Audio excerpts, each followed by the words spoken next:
So I believe that the challenge will not only to renew the wines itself, and this is a big part already, but also the way we communicate about wines, making it more empathic and engaging. And for this reasoning, I strongly believe that people should be placed at the center with their stories, their ambition, weaknesses, emotion.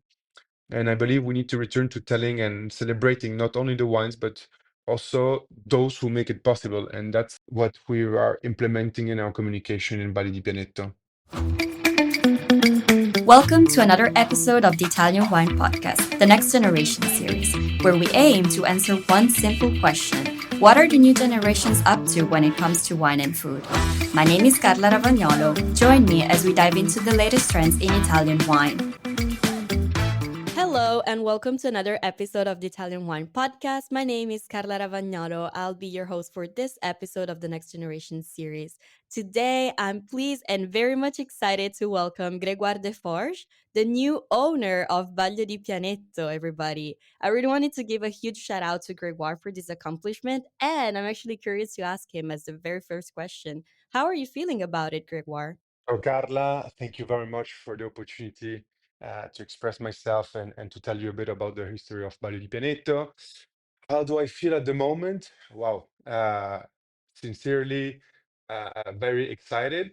Uh, Great responsibility on my shoulders. It goes along, obviously, with a bit of anxiety in these days because it's going to be uh, a challenge to bring the company to financial sustainability, but also very happy about this new era coming. I totally get the anxiety part, but I'm sure you're gonna do great. I know you have a lot of projects like for the coming years. And actually, I would like to start with you by locating where the winery is. When we first enter your website, we read there is a Sicily you do not know yet.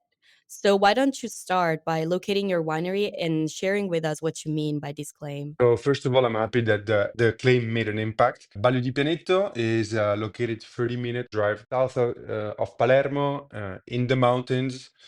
We have actually vineyards that reach up to 900 meters above sea level. What I mean by this claim is that we are situated in an area that at the moment remains relatively unknown to the international wine scene. It's a Sicily that many people are unaware of, both in terms of natural beauty, but also of the uniqueness of the terroir and its biodiversity. When I speak to people around the world about Sicily, they tell me Etna, they tell me Noto, they tell me sea. But really, our vineyards are very different from the most famous regions of the islands, even of Etna, that is also in high altitude. And this high altitude uh, and its climate allows us to produce wines with a lot of freshness, very elegant, and that really make them unique. I actually agree with you because basically when everybody think about high altitude wines in Sicily specifically, their mind immediately jumps to Etna. But I feel like one of the biggest challenges in Sicily is communicating and letting people know that it's a very varied territory. There is a lot of like different types of environment, altitudes, exposures. So I am very much excited to learn more about your wines and how do you convey the richness of your land in the glasses. So, jumping to the next question is you represent the third generation of the Marzotto family. How do you want to contribute to the company? That's an excellent question. Thank you very much. So my primary goal is definitely to enhance the recognition of our wines by highlighting their distinctiveness and quality, both in Italy and abroad, but never forgetting, or even more, emphasizing, focusing on sustainability and the preservation of our terroir and community. Then, as a representative of the third generation of the Marzotto family, I believe my role is, in one way, to honor the company's history, but in another way, change things in order to be able to guide it towards financial sustainability as soon as possible.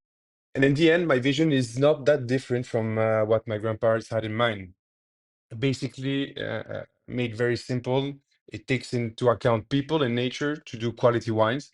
I think that it was only not clearly stated, and I've only refreshed it a bit. But what's going to be really, really different is the way to achieve it. We have repositioned the brand by specializing in high altitude vineyards, meaning a total new style of wines, basically. We hired a new enologist in the quality of Graziano Grazzini. We have a new CEO that is Dante Bonacina. We have new vineyards and new labels, but really a lot of other things. And myself, I would like to bring a bit of internationality. I was born and raised in Paris, and I lived and worked in four other cities and traveled a lot in my life. I think it gives me a broad perspective, and I want to implement, let's say, a more modern management style in the company. And by that, I mean more transparency, more communication, compassion, empathy, inclusivity, ethics, and so on. And I'm also sure that my background will help me to expand internationally. 100%. Also, I have kind of a hot question for you, maybe, but you are a very young professional, if I may say, but with these international experience, as you mentioned. Do you see, now that you're the owner of Baglio di Panetto, do you see any specific challenges or opportunities to merge the more traditional wine industry and again your innovative approach? This is quite a long answer. As the third generation, I see these wines evolving towards even greater refinement and sustainability. We will continue to focus on expressing the true identity of the vineyards through both traditional techniques and the latest technological advancements. The choice of locating our vineyards at altitude up to 900 meters above sea level represents both an identity and strategic choice. This terroir allows us to produce unique wines with unexpected elegance, freshness, and drinkability, along with lower alcohol content that meets the expectations of more and more conscious consumers who care about health and wellness, and I understand them. The altitude combined with our almost total self-sufficiency in terms of water resources and energy needs offers us a great resilience to climate change. However, we believe it is necessary to accelerate the cultural growth in the management of our vineyards. And if necessary, we will implement a cultural shift in viticulture. Our approach should go in two complementary directions. In one hand, always keeping our feet and eyes in the vineyards to listen to the nature's signals and its content adaptation to changes or annual weather variation. And on the other hand, we need to maintain continuous dialogue with other producers and experts like botanists, entomologists, geologists, and so on, so that we can develop a better understanding, a global understanding of the issues. And so balancing tradition and innovation is going to be very important for us. And that's why we specifically wanted Graziana Grassini in our team. Why? Because she's a researcher and an enologist skilled in new technologies for vineyards care and grape processing, as well as one of the first recognized women enologists in Italy. But to respect the territory today, I think that working with low impact is essential to rely on the new innovation of enological science. Innovating to protect tradition might seem contradictory, but in reality, it's only by applying new knowledge and techniques that we can preserve the organoleptic characteristic of the grape, allowing the vineyards to adapt to the changes.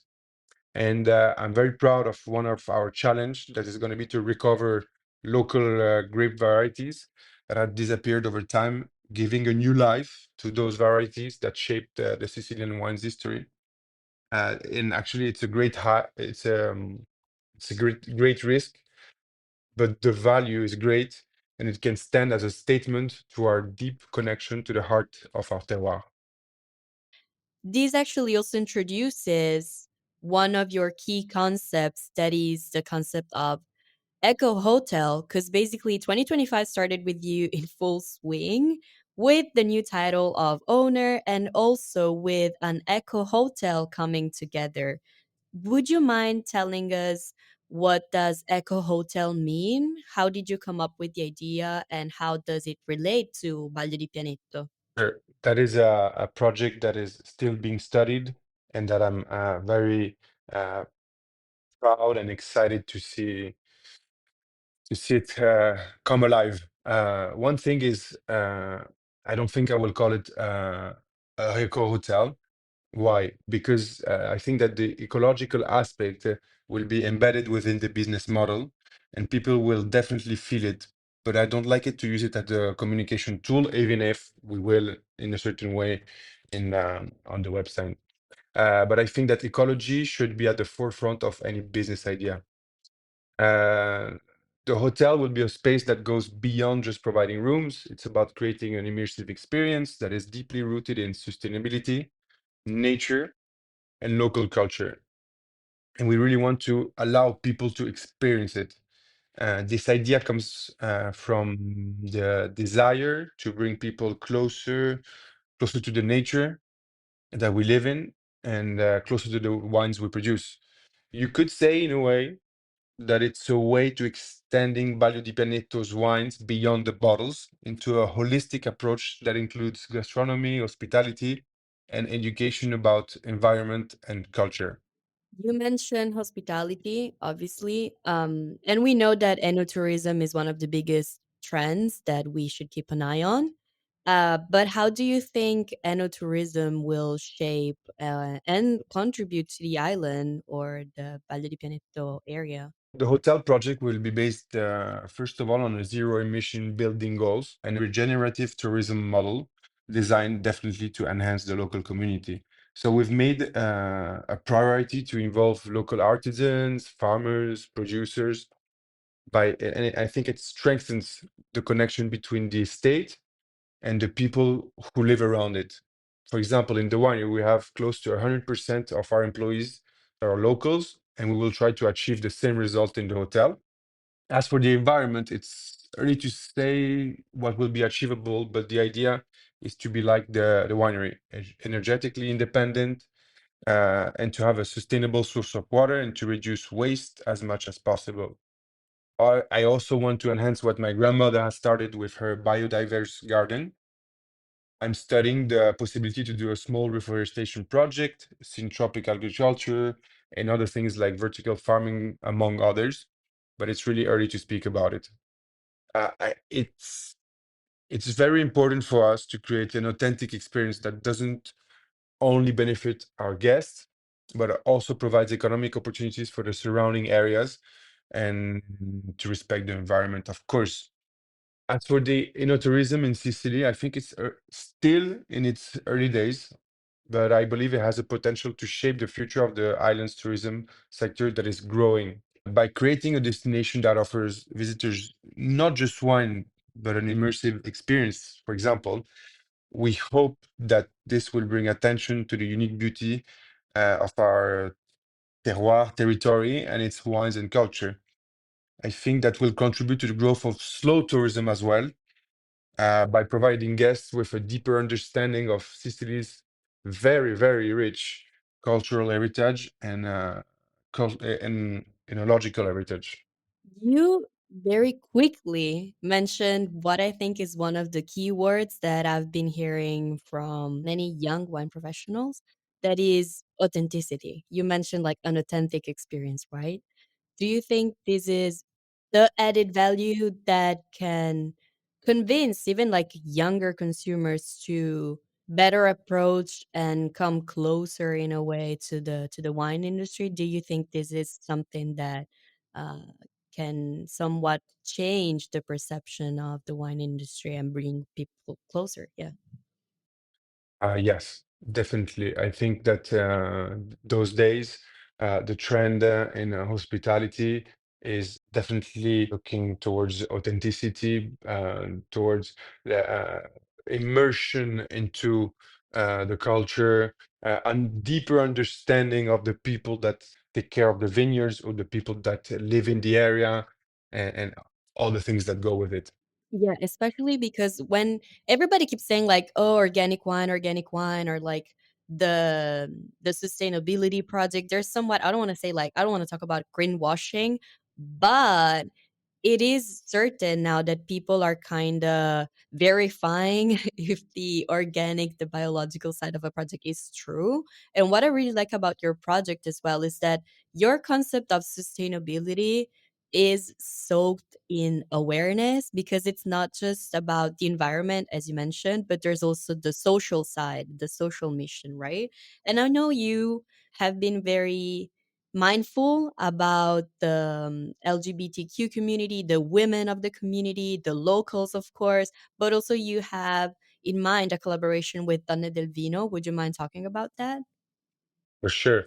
Um, so when we talk about sustainability, for me, it's not only about the environment, which is, of course, very important, but it's also about creating, let's say, a safe space that values diversity, inclusion, and social responsibility. So I'm committed to collaborate with groups like you mentioned, Donne del Vino, of which I'm very proud. My mother, that is also the vice president of Baglio di Pianetto, is also the Sicilian represented in the board of directors. And for me, rest assured that it will be a priority to personally make sure that the hotel will be a welcoming place for all, including the LGBTQ plus community, but really anyone.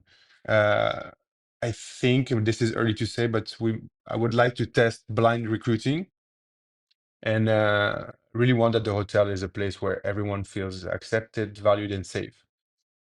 Plus, unlike the winery that has 26 years of history, everything is to be created for the hotel, and therefore I will make sure that the hiring is very inclusive.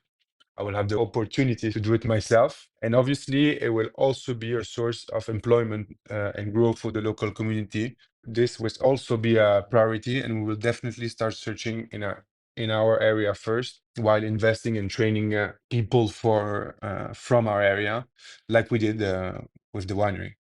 Got it. Another keyword for younger consumers, especially, that goes alongside with sustainability is ethic, like ethical products. I know you, like, one of the things you mentioned to me is that you're thinking about creating an ethical code for the hotel. Would you mind sharing with us what is your concept of ethical products, and what does ethics means to you and the project, and how does it apply to the wine and hospitality industry? Yes, absolutely. So for me, ethics in the wine and hospitality industries, I think should go beyond only sourcing and production. I think it's about how you interact basically with the entire value chain and the environment, the employees, the suppliers, the guests, everything. And basically, like many industries that rely on human and human capital and the environment, it means in a very simple, said in a very simple way, treating them both with fairness and respect. Um, and unfortunately, what I think at the moment, and this is not because of a trend, but because of a personal conviction, is that um, too many businesses they generate financial wealth at the expense of social, cultural, environmental, and even and this is the last aspect is very important, emotional well-being. They basically extract value instead of creating it. And for me, being ethical basically means creating positive impact across all of these areas rather than focusing only on one benefits, that is the financial gain. And I know that it's easier said than done, and the winery is undergoing a restructuring process. Uh, we made a pact that we would not touch the employees. Uh, so there's different priorities, but the first one is to reach, let's say, financial stability, but then we will focus definitely on ethical codes and sustainability and all the other things. So, focusing on the wines now, would you mind telling us a little bit more about Baglio di Pianetto wines? How would you describe them? What does your portfolio look like? So yeah, the portfolio has changed a lot last year after I was made responsible of restructuring the company. And Dante Bonacina, our new CEO, has been of great help for that process. The process isn't over, and we will keep you engaged with new project, hopefully almost every year for the next 5 to 10 years, since we're planting vineyards 900 meters above sea level. But as I mentioned, I want to give continuity with a clear cut. That's why I decided to keep but refresh our main line of Via Francia, but basically with new labels and new styles of wine. So currently, our wine portfolio includes both local and international grape varieties. We produce both single varietals and carefully crafted blends that highlight the distinctiveness of our terroir. Each wine is designed to reflect the unique conditions of our vineyards and philosophies of sustainable production.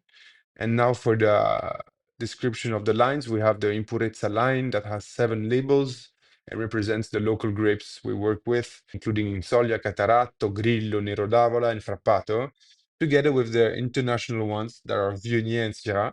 The goal is basically to restore the authentic expression of those varieties in our terroir. Then we have the Via Francia, that is our high-end line. It includes 2 blends, the white Via Francia with Grillo, Insolia, and Viognier, and the red Via Francia that is made of Nero d'Avola and Syrah. And we recently launched a rosé that is made of Syrah. I was just like wondering why Via Francia? I was about to tell you. Basically, it's very fun.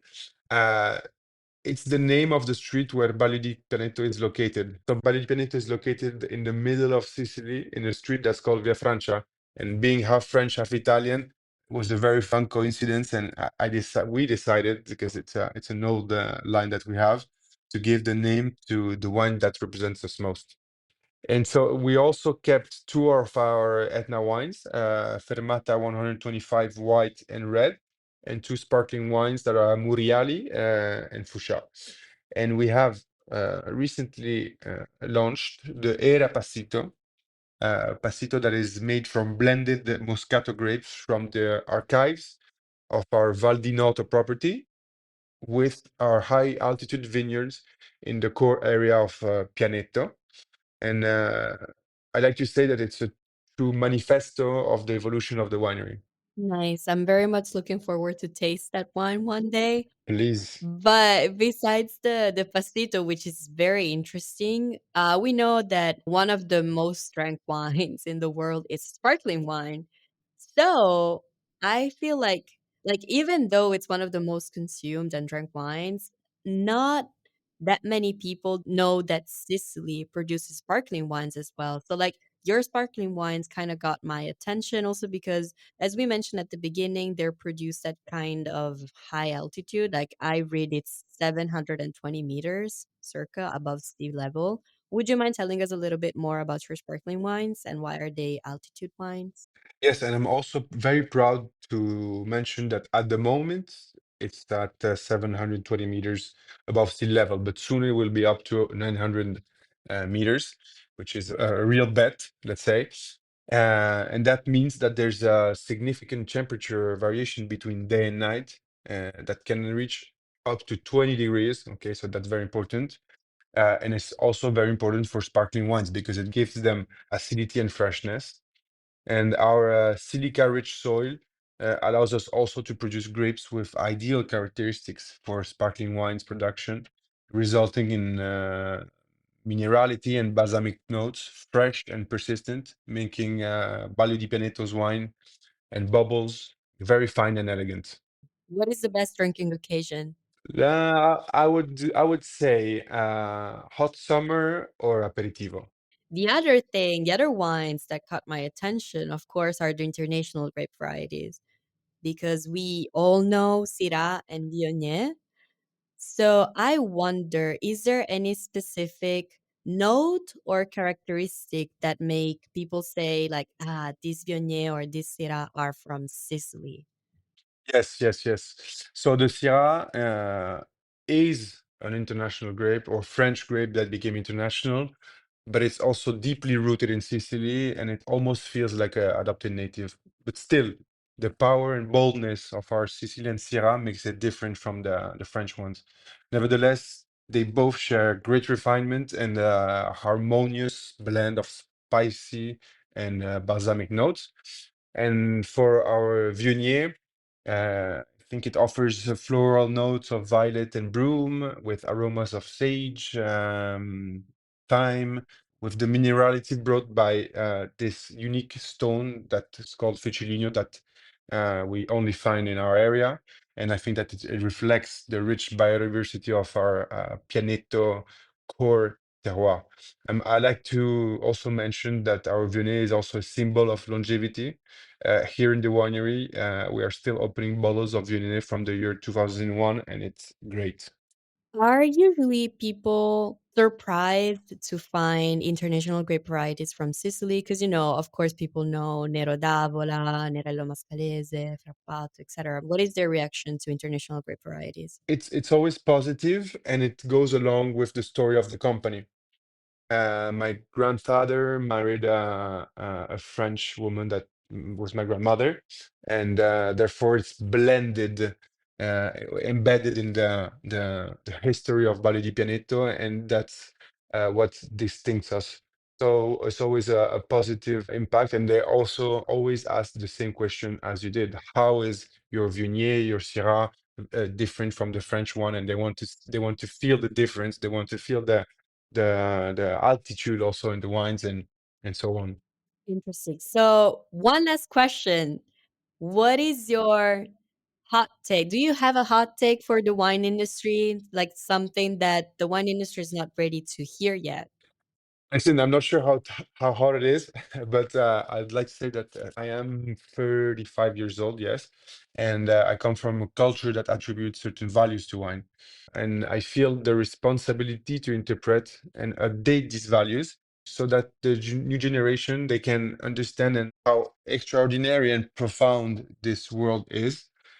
So I believe that the challenge will not only to renew the wines itself, and this is a big part already. This is the first hot take, but also the way we communicate about wines, making it more empathic and engaging. And for this reasoning, I strongly believe that people should be placed at the center with their stories, their ambition, weaknesses, emotion, and I believe we need to return to telling and celebrating not only the wines, but also those who make it possible. And that's uh, what we are implementing in our communication in Bali di Pianetto. I love that. I 100% agree with that. So, Gregoire, I really want to thank you for joining us today. It's been incredibly fun. Did enjoy it. I want to thank you as well, and I hope we can do it again soon. I will have a lot of news in the next coming years, so Yes. uh, Looking forward to see how the project develops. I'm really excited for it. thank you. Thank you so much for joining us today. Let us know your thoughts on our social media at Italian Wine Podcast and follow us to keep up with the next generation of Italian wine people. Cheers!